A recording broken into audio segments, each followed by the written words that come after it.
Hi, you're watching Reddit Confessions. The smell hit me first. Burnt onions. I had just stepped out to take the trash, thinking she was finishing dinner, like she said she would.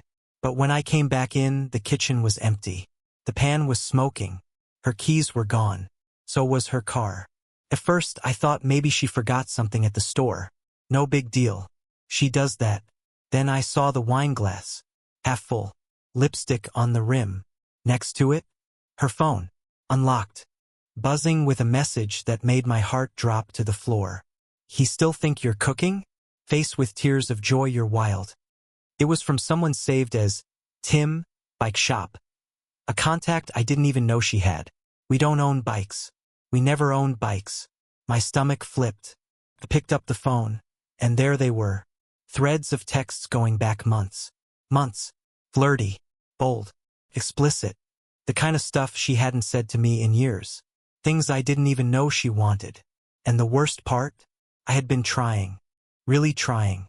I'd been waking up early to make her coffee, leaving notes in her lunch bag, asking her how she was, and getting fine in return every time, all while she was texting this guy things like, "He's so clueless. He still thinks we're just in a slump." I didn't break the phone. I didn't scream. I just turned off the stove, sat on the floor, and realized I had become background noise in my own house. She came back 2 hours later like nothing happened. Hair a little messier, jacket off her shoulder. She didn't even apologize for the smell in the kitchen. "I wasn't gone long," she mumbled, reaching for her phone. I didn't stop her.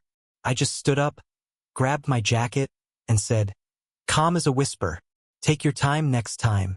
There's nothing left here for you." And I left before she could answer. When I stepped back inside that night, after walking around the block until my feet hurt, she was sitting on the couch like nothing happened. A movie was playing, one of those cheesy romantic comedies she used to pretend she hated. Her phone was in her lap, face down. Typical. She didn't even look up when I walked in. Just mumbled something like, "Hey, I saved you some food, right?" The same food she abandoned on a burning stove while texting a man I didn't even know existed. I didn't respond. I just walked past her, went to the bedroom, and sat on the edge of the bed. My side. Always my side. The bed looked untouched, like she hadn't even bothered pretending she cared enough to fix the sheets. I stared at the dent in the pillow where my head had been for the last 10 years. Same pillow, same bed, different woman. My hands were shaking. I wasn't angry, not yet. I was confused and humiliated. She had looked me in the eye that morning, kissed me on the cheek, and told me she'd make dinner. I even texted her in the afternoon to ask if she wanted me to pick up dessert. She replied with a heart emoji. Meanwhile, she was making plans with him. Couldn't sleep that night. Every time I closed my eyes, I saw that message pop up again. "He still think you're cooking?" Face with tears of joy, the laughing emoji stung more than the words. It was mockery. I was the punchline in some joke between two people who had no right to be laughing at me. At around 2 a.m., I got up and went into the living room. She had fallen asleep on the couch, her mouth slightly open, her phone clutched to her chest like a teddy bear. I stood there for a full minute, just staring at her, wondering how someone could be so close, yet so far gone. I wanted to shake her awake and scream, ask her why, ask her when, ask her how many times. But I couldn't. Instead, I picked up the remote and turned the TV off. She stirred, opened one eye. "You okay?" she mumbled, still half asleep. "Yeah," I said, just turning down the volume. The next morning, she acted like nothing was wrong. Made coffee, hummed while getting dressed. She even kissed me on the cheek again. That made me sick. I let her leave, then sat in the kitchen, staring at the seat where she usually ate breakfast. Everything around me felt fake. The mugs, the placemats, the little home sweet home sign above the sink. It was all a lie. A prop in a play I didn't know I was part of. I opened my laptop and started looking into lawyers. Not to file, not yet, but to understand. What were my rights? What could I do? What would happen to the house? To the accounts? My head was spinning. By noon, I had already printed out screenshots from her phone. I'd emailed them to myself the night before while she slept. Insurance. I didn't know what I'd need, but I knew I couldn't just walk into a lawyer's office with nothing but heartbreak. Heartbreak doesn't hold up in court. Proof does. She texted me around 4 p.m. Might be late.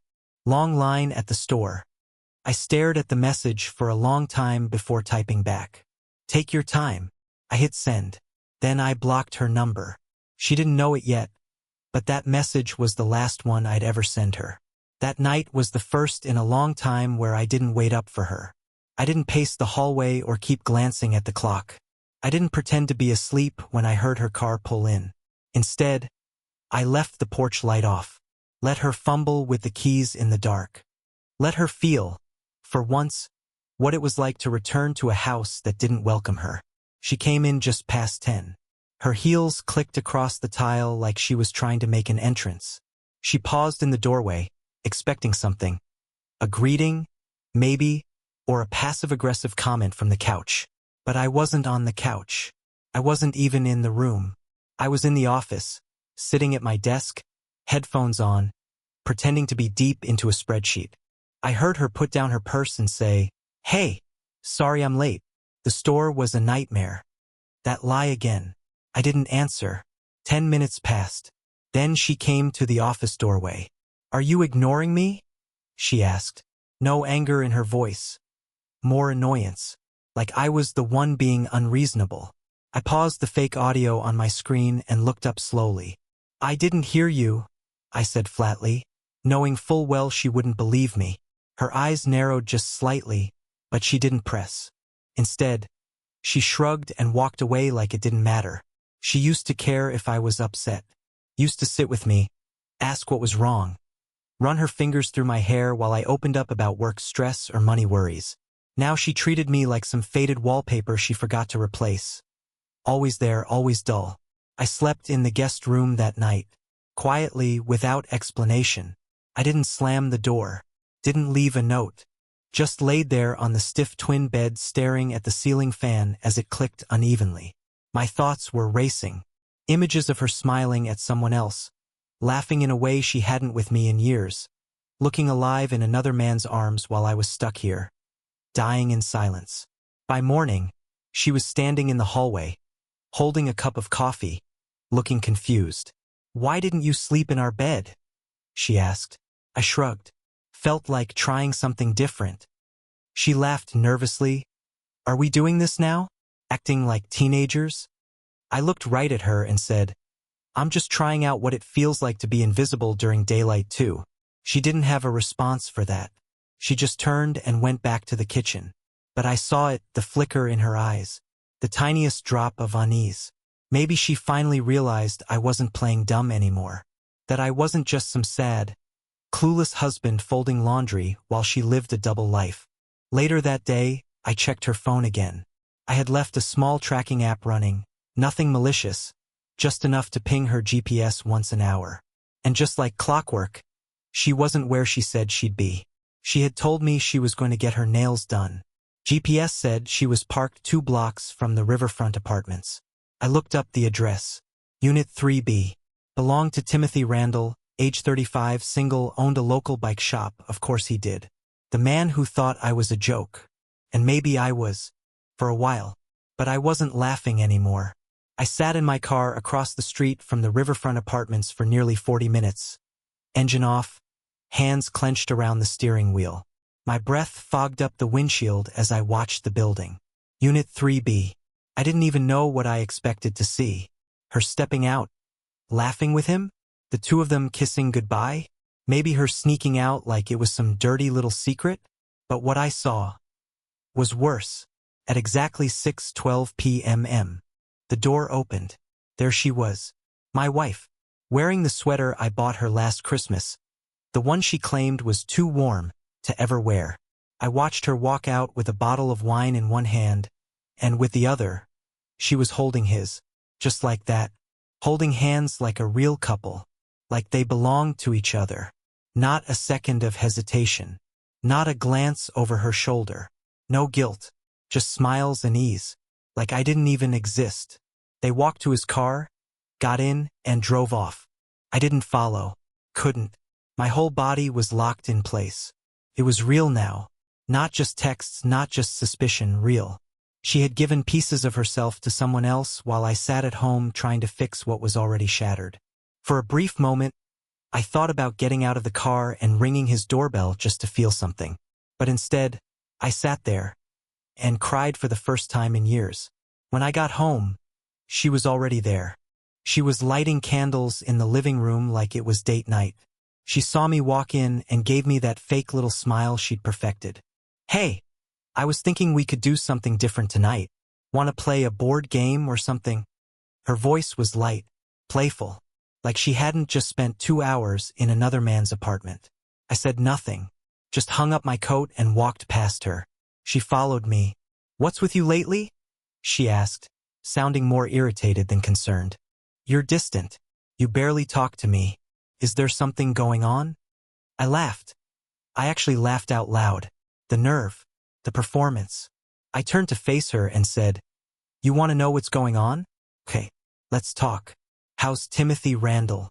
Still fixing bikes and breaking marriages?"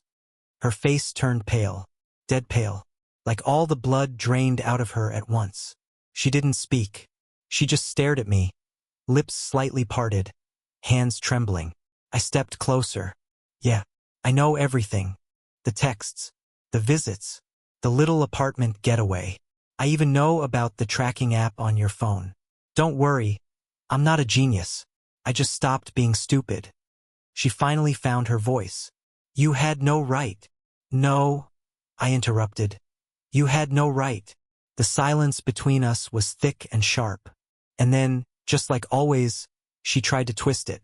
"It's not what you think. I just needed space. Someone to talk to. You were never emotionally available." I raised my hand. Not to hit her, never that, but just to stop the lies.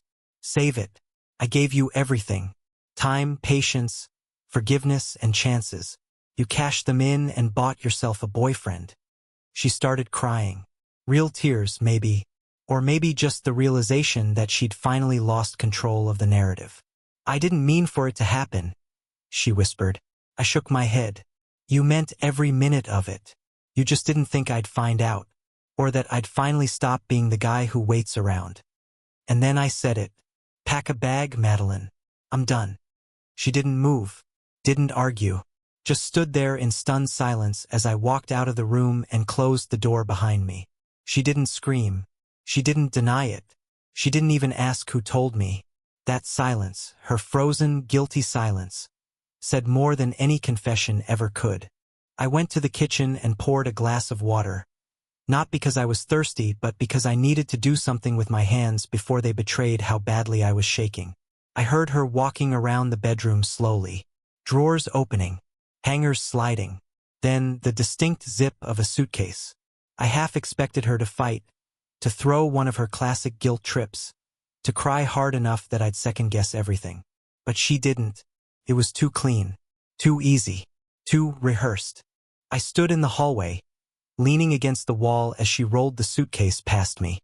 Her eyes didn't meet mine, but her mouth twitched like she wanted to say something. I beat her to it. "Is that the same suitcase you took to your work conference in March?" I asked, keeping my voice flat. She flinched. Her lips parted, then closed again. I watched her walk toward the door, hand tightening around the handle. She paused for just a second before opening it. "I'll come back for the rest of my things later," she muttered. "You won't need to," I replied. "I'll have them sent to Timothy's place. Or did you not tell him I know where he lives?" She didn't respond. She just stepped outside and shut the door behind her. The sound echoed through the house like a gunshot. It was the first time in years that I'd heard the door close without her on the other side, and it hit me harder than I expected. I stood there, still as a statue, trying to figure out what emotion was taking over. Relief? Rage? Grief? None of them. All of them.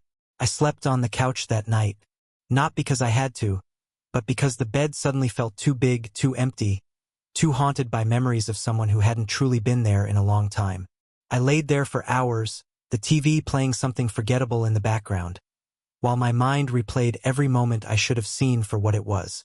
Every time she came home late, every lie I didn't question, every excuse I swallowed like a fool. At around 3 a.m., my phone buzzed. It was an email. From her. Subject line: "I'm sorry." No greeting. No closing. Just a single line in the body: "I didn't expect you to leave me first." I stared at it, reread it twice, then deleted it. She didn't get to frame herself as the victim. Not this time. The next morning, I started cleaning the house like a man possessed. I stripped the bed, emptied her closet, gathered her shoes, makeup, and random nonsense she'd left scattered in the bathroom. Every time I touched something of hers, I felt lighter. It wasn't about revenge. It was about reclaiming space that had become toxic. I boxed it all up neatly, labeled the boxes with her name in thick black marker, and stacked them by the front door. I even taped a small note to the top box, for 3B, since that's home now. But the real shift came that afternoon, when I checked our shared bank account and noticed something strange. A recent withdrawal. Large. Too large. Thousands gone. My stomach dropped. I opened the transaction history, heart pounding, and saw the name of the account she transferred it to. It was her maiden name, an account I didn't even know existed. The date of the transaction? 3 days ago, right before she left the stove on and walked out. She hadn't just left me. She cleaned me out on her way out the door. I sat there in front of the screen, blinking like I might have read it wrong. But the numbers didn't change. Over $14,000 gone. Quietly transferred to an account with her maiden name, from a joint savings fund we'd been building for almost a decade. A decade of sacrifices, of skipped vacations, of brown bag lunches and worn-out shoes so we could build a future together. That future apparently had no room for me in it. I refreshed the page, praying it was some kind of glitch, a banking error, a misclick. But no, it was real. Labeled, external transfer. Not even subtle. No hesitation. She had done it with the same ease she used to order throw pillows online. A casual betrayal. I called the bank. I don't even know why. Maybe I thought they'd reverse it. Maybe I just needed someone to tell me I wasn't crazy. But the woman on the phone was polite and firm. It was a joint account. Both names. Legally, she had the right. Morally, that's a different story. I didn't sleep that night either.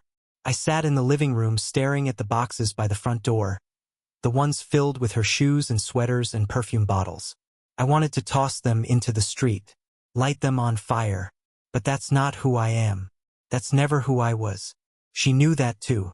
That's why she thought she could do all this and still walk away clean. The next morning I made coffee out of habit and realized there were only 2 mugs left in the cupboard. She'd taken the others. Who even does that? She'd taken coffee mugs. Just like she took my money, my patience, and the last bit of hope I had that we might have just been broken, not rotten. By 10 a.m., I was sitting in a lawyer's office. I had emailed him the screenshots, the bank statements, the messages from her second phone, the whole mess. He didn't seem surprised. "I see this a lot," he said. "They make you feel like you're crazy while they're already halfway out the door, with a backup plan and a backup man." He asked if I had kids. I said no. He nodded. "That helps. But if you want to recover that money, we're going to need to act fast." It was the first time in days I felt something close to control. I signed the papers, filed for divorce, froze the remaining accounts. I sent her a formal notice through the attorney. Nothing dramatic, just paperwork. Cold and clinical, like the way she left me. I expected her to call, to rage, to scream, to accuse me of being spiteful or dramatic. But she didn't. Instead, she sent a text. Just one. "I thought you'd be more understanding, after everything I gave up for us." I didn't reply. I just read it over and over again, wondering if she honestly believed that stealing from me was justified because she once made lasagna on a Thursday night in 2016. That same evening, I got a message on Facebook from someone I didn't know, a woman named Jenna. Her profile picture showed her holding a dog. Nothing suspicious, but the message, that was something else entirely. "Hi, you don't know me? but I think I'm dating your wife's boyfriend. Can we talk? My mouth went dry. My hands went cold. I blinked at the screen, unsure if it was a prank or some cruel trick, but she followed it up instantly with a screenshot. There he was, Timothy, holding Jenna's hand at some outdoor cafe. Timestamped just 3 days ago. So now it wasn't just betrayal. It was layers of it. Turns out Timothy wasn't hers either. At first, I didn't respond to Jenna. I wasn't sure I wanted to get involved in someone else's heartbreak. Not when I was still bleeding from mine. But something about the way she wrote calm, but firm, like this wasn't her first shock, made me feel like I owed her a reply. Misery loves company, right? Or maybe I just needed someone else to tell me I wasn't insane. That this whole thing was real. That I wasn't making up the nightmare I'd been living in. So I wrote back. I told her everything. I didn't sugarcoat it. I sent her screenshots of the messages between Madeline and Timothy, blurred out anything unnecessary, but kept the core intact. I told her about the tracking app, the apartment, the hand-holding, the stolen money. I even mentioned the wine bottle. Jenna replied fast. I knew it. I knew something was off. I've been with him for almost a year. He told me he was seeing someone, but that it was casual. I had no idea she was married. I didn't know about any of this. We messaged back and forth for over an hour. It was weird, bonding with a stranger over shared betrayal. Like we were war buddies who didn't know they'd been fighting the same enemy from different sides.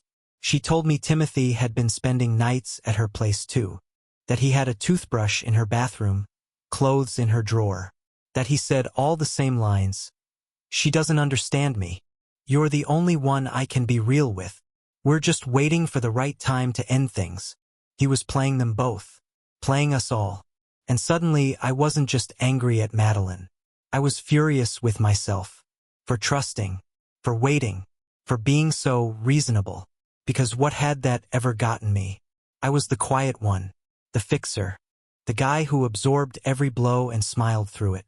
The one who said, let's not make a scene.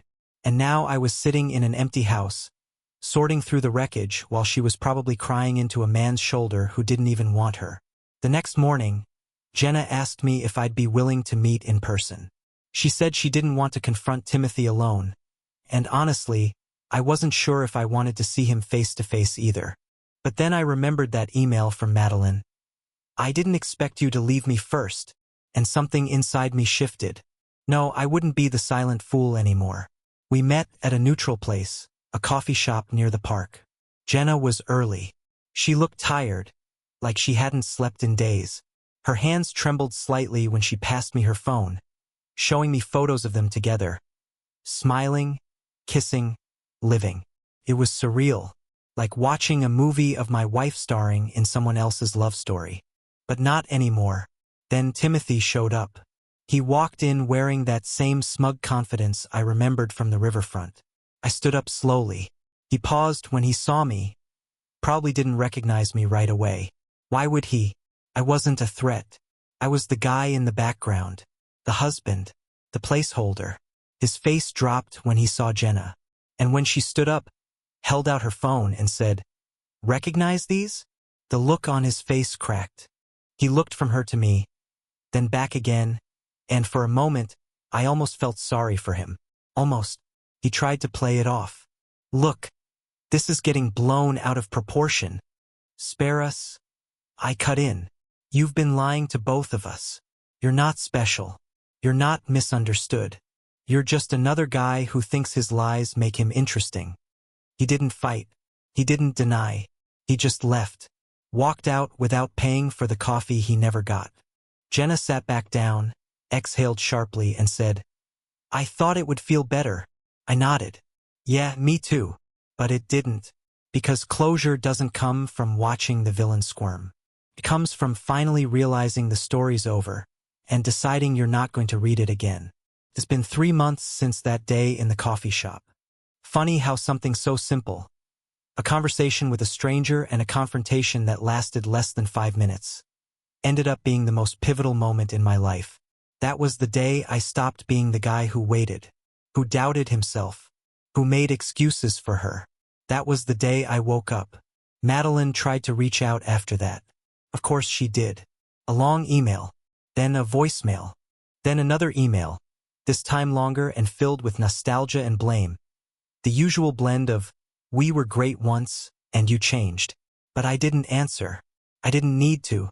I had finally realized that closure doesn't come from apologies.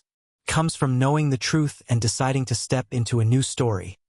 One where you're no longer the side character in your own life. With my lawyer's help, I got most of the stolen funds returned through documentation and pressure. It wasn't easy, but it was possible. She didn't fight me on it. Probably too busy managing the fallout from her crumbling affair with a man who was never hers to begin with. Poetic, in a way. I donated her leftover things to charity. Every box gone felt like breathing again. I painted the guest room. I changed the locks, not because I feared her return, but because I needed to reclaim what was mine. This house, this life, myself. And then I did something radical. I took time off work. Booked a solo trip to Oregon. A place I always wanted to see but never did because she wasn't into nature. I hiked cliffs, stood under waterfalls, and sat in silence by lakes that didn't ask me to explain anything. I laughed with strangers. I slept without nightmares. I breathed like my lungs had finally remembered how. It's strange how healing doesn't come in a loud moment of triumph, but in the quiet decision to move forward, not out of bitterness, but out of mercy. For yourself. Madeline is gone. Timothy is irrelevant. And I'm still standing scratched, sure, but whole.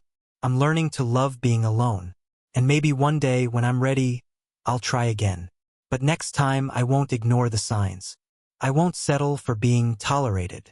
I'll wait for someone who chooses me fully, the way I once chose someone who never deserved it. If you're watching this and going through something similar, let me tell you, you're not crazy. You're not weak. And you're definitely not alone. Let them leave. And when they do, lock the door behind them. Not out of hate, out of peace. Have you ever experienced a moment in your life where walking away was the beginning of everything better? Share it in the comments. I want to hear your turning points. And as always, thank you for being here on Reddit Confessions, where real stories remind us we're stronger than we think.